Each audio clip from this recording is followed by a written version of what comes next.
Hi, for the past 2 weeks, I've been shooting a video for a brand. It was being shot in Delhi, which meant I could spend some time with my nani. My nani, who's 85, often speaks about a huge Haveli they owned in Jalandhar, Punjab, that she had grown up in. It had 32 rooms and a separate horse stable, and she had several siblings. And when they grew up and moved on to make their own lives, none of them seemed interested in this Haveli, so her father sold it off. The family also owned kilometers of land, so huge that you could sit in a train and go from one station to the other and still be on your own land. And you didn't have to buy a ticket because the train track was laid on your land. This land was also mostly just given away by the end because they didn't think much of it.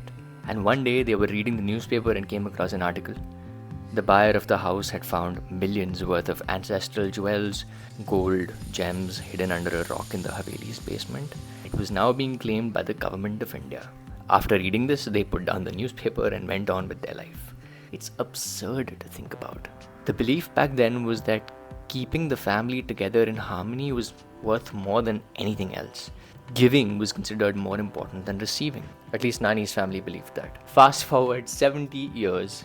Today we live in tiny spaces. Being on the internet, the amount of physical area we end up utilizing is pretty small.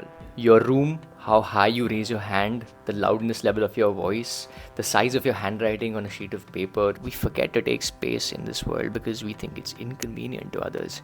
Now I contest that. Everyone who's naturally louder tends to take up more attention. If you're waiting for your turn at a crowded bar, you keep waiting. But loudness isn't a great measure for worth, which is why a lot of stupid but loud people come to power, and eventually the world kind of starts to burn. In this oddly specific way, if you consider yourself to be a decent person, the world needs you. There is possibly a place in your house that you've never sat in or thought about sitting in. There's people in your surroundings that you somehow miss every day. There's a posture you're probably sitting in right now that could be bigger, eased out a bit. There's more space somewhere in your life. Take it. Take More Space is an idea I heard via Shaima, who's a brilliant content creator.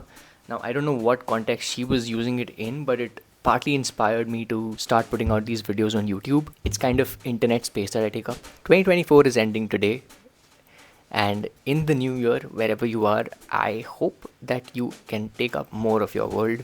And if you happen to have a basement, make sure to check for hidden jewels and gold. And anyway, happy new year and a happy birthday to me. Thank you for being a part of whatever it is that we're doing here.